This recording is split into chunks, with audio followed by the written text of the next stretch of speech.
Hello bachcho, let's read the question. So the question says at room temperature, ammonia gas at 1 atm pressure and hydrogen chloride gas at p atm pressure are allowed to effuse through identical pinholes from opposite ends of a glass tube of 1 meter length and of uniform cross section.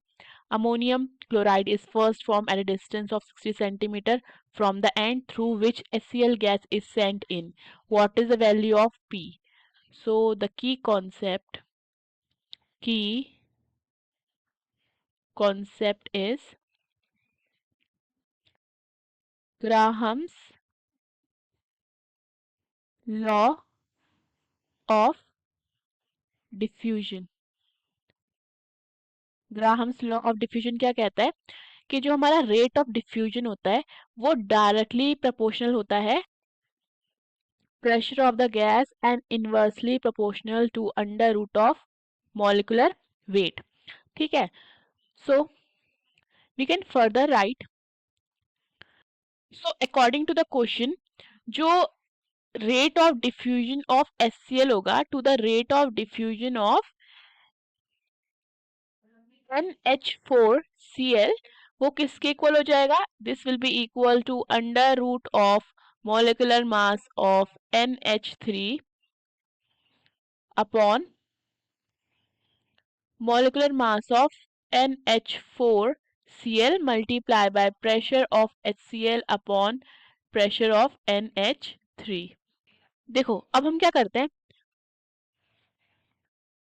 First we will find molar mass of किसका, molar mass of NH3। So this will be equal to nitrogen कितना होता है 14 plus हमारे पास कितने hydrogen है 3 and hydrogen कितना होता है 1, so this will be equal to 14 plus 3 is equal to 17। ठीक है, 17 हो जाता है। So one more thing, if we talk about NH4Cl, so NH4Cl exists as NH3 plus HCl, so it is basically HCl। ठीक है, so यहाँ पे हम क्या लिख देंगे S and we will find the molar mass of HCl। ठीक है, सो ये कितना हो जाएगा, हाइड्रोजन का 1 प्लस हमारा पता है हमें क्लोरीन का कितना होता है 35.5, so this will be equal to 36.5। So rate of diffusion of HCl to the rate of diffusion of NH4Cl, and this will be equal to under root of 17 upon 36.5 multiply by, we can write this as P। Why? Because देखो क्या बोला है, ammonia gas का pressure at 1 atm and hydrogen chloride gas का हमें find करना है। ठीक है, एट P, सो हम इसे लिख सकते हैं P by 1 which is P। ठीक है, सो यहाँ से रेट ऑफ HCl, ठीक है, R of HCl upon R of NH4Cl, and this will be equal to 0.628 multiply by P आ जाएगा। ठीक है, सो देखो क्वेश्चन में क्या बोला है, क्वेश्चन में हमारे पास क्या है, ग्लास ट्यूब है। ठीक है, which is of the length 1 metre.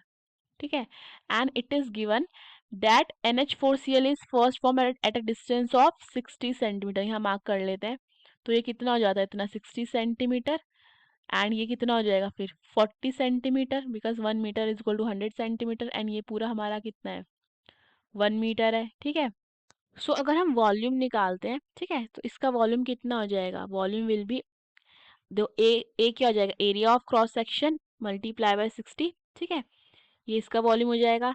ठीक है, लेट्स से V1 एंड हम वॉल्यूम निकालते हैं अगर इसका, तो ये कितना हो जाएगा V2 and this will be equal to area of cross section into 40। ठीक है, सो we can write R of HCl. This can be written as 60 multiplied by A upon per unit time upon 40 multiplied by A per unit time, and this will be equal to 0.628 multiply by P।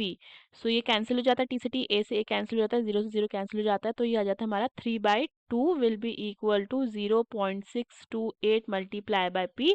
So from here P कितना हो जाएगा, P will be equal to 3/2 multiply by 0.628।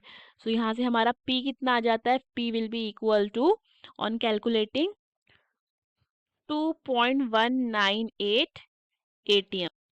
Okay, so this is the required answer. Hope you understood the question. Best of luck.